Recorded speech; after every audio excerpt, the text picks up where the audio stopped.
आदेश आदेश जय श्री कृष्ण, जय मां भगवती। आप सभी को स्वागत है आपका आपके अपने श्यामा लक्ष्य ज्ञान में। इस वीडियो में हम बात करेंगे, मैं अपने बारे में ही बात कर लेती हूँ कि केवल ज्योतिष होना या ज्योतिषी सीखना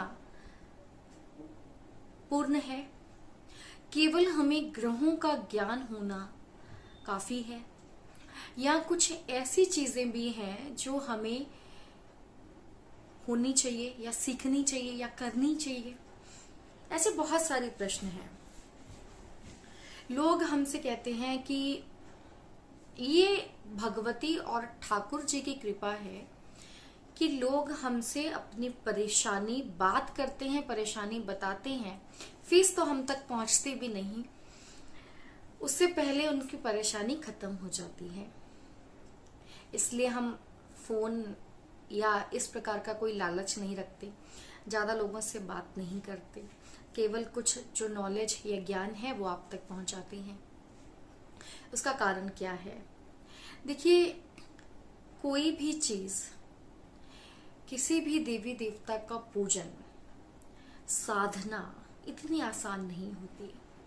अगर ज्योतिष कोई व्यक्ति है तो केवल ग्रहों का ज्ञान लेने से या कुछ मंत्रों का उच्चारण करने से ज्योतिष बन जाना ये काफी नहीं है।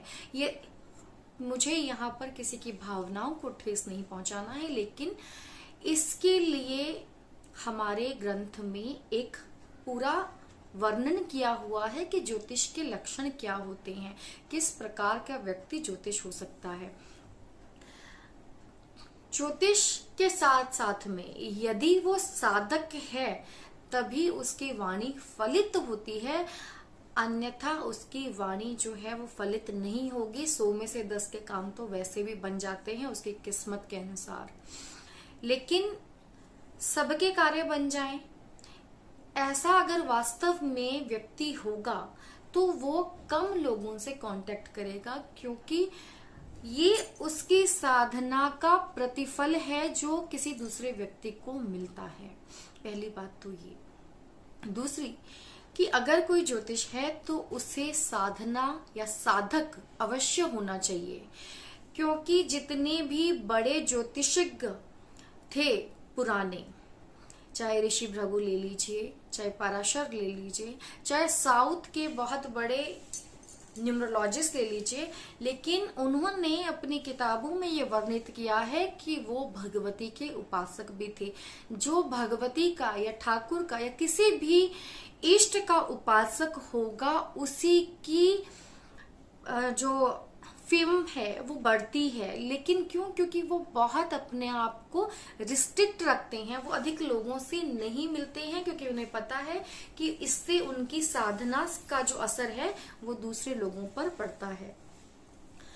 अब यहाँ पे एक बात और आती है कि यदि कोई व्यक्ति अपनी साधनाओं का फल, क्योंकि देखिए जब आप बहुत कठिन तपस्या करते हैं तो ऐसा व्यक्ति कभी भी अपनी साधनाएं जो हैं वो पैसे के लिए कभी खराब नहीं करेगा, ये बात तय है।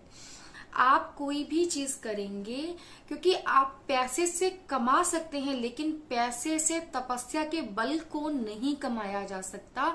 वो आपके इष्ट की आप पर अनुकंपा है, जिसके कारण से आपने वो अर्जित किया है। इस बात का विशेष ख्याल रख लीजिए।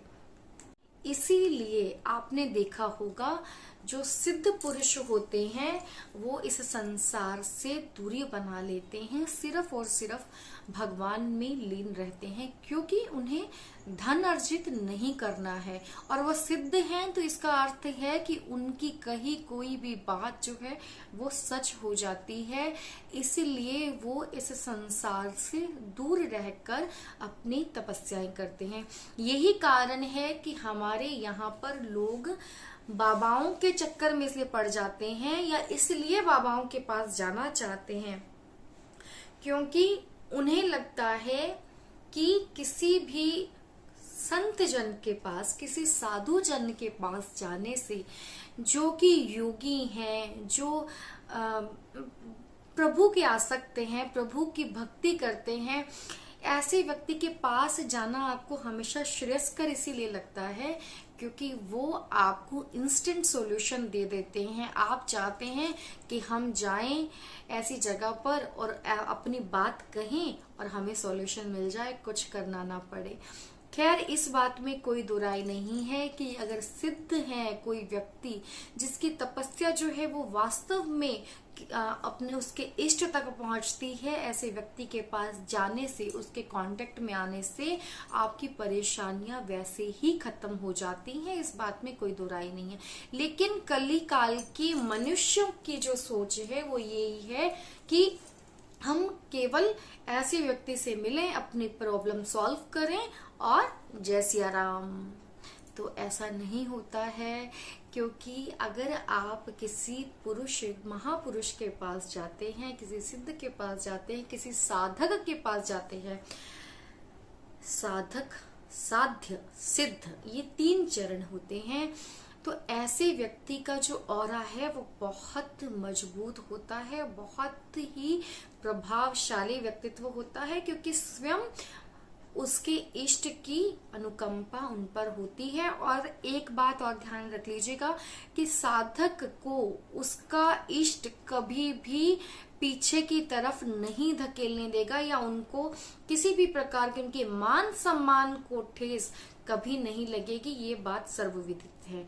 हम उम्मीद करते हैं कि ये वीडियो और कंटेंट आपको अच्छा लगा होगा। अगर अच्छा लगता है तो अपने कमेंट से हमें बताइए कि आपको ये वीडियो पसंद आया, आपके क्या विचार हैं इस पर। हंसते रहें, मुस्कुराते रहें, स्वस्थ रहें, ऐसी हमारी भगवती से प्रार्थना है। आदेश आदेश। जय